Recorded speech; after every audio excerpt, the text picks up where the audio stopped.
En été, les affaires en tout genre se succèdent. Et dans la foule des estivants, il y a des délinquants insaisissables, jamais à court d'idées pour détrousser leurs victimes. Ce matin, à la brigade de la Grande Motte, une intervention malheureusement classique vient de tomber. Armel, cette maréchale des logis-chefs de 43 ans, est appelée sur une affaire de vol. D'accord, mais là, l'auteur est plus sur les lieux. Un retraité vient d'être victime d'un escroc. D'accord. On va prendre des renseignements sur un papy qui s'est fait voler son porte-monnaie pour essayer de retrouver le mis en cause. En haute saison, les vols sont nombreux. Mais cette fois, Armel va découvrir une nouvelle méthode pour dépouiller les estivants trop naïfs. Bonjour. Et puis... Ah, mais il est tombé, d'accord. Non, elle a renversé avec la voiture. L'escroc a renversé ce vacancier avec sa voiture après l'avoir volé. Et la technique est pour le moins surprenante. J'étais en train de passer la rue. Oui. La voiture, ah alors bon, je vais voir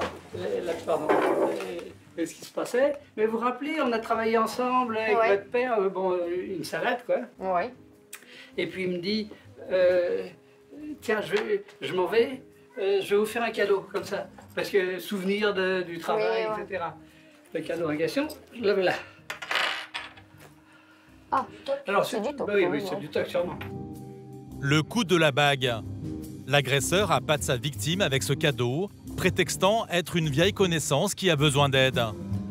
Il me dit, mais j'ai juste un problème pour aller à l'aéroport, j'ai plus assez d'essence. Alors je sors mon porte-monnaie, mon portefeuille, et je lui sors un billet.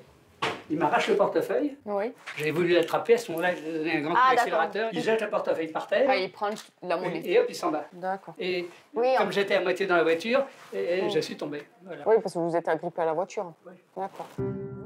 La scène a duré quelques secondes au milieu des touristes. Le retraité n'a rien vu venir. Il y a un moment où vous vous avez dit, tiens, c'est une arnaque. Oui, mais c'était trop tard. Et vous avez pris combien d'argent? 400 €. J'avais été chercher 300 € hier. Le budget vacances en prend un coup. Armel tente d'en savoir plus sur cet escroc aguerri. Il parlait comme un espagnol. Et il m'a dit que de toute manière, il était maintenant à Madrid. Et physiquement, il était comment? Petit, grand? Il était plutôt petit. Enfin, en tout cas moyen, pas grand. Un malfrat qui profite de la gentillesse des estivants pour les voler.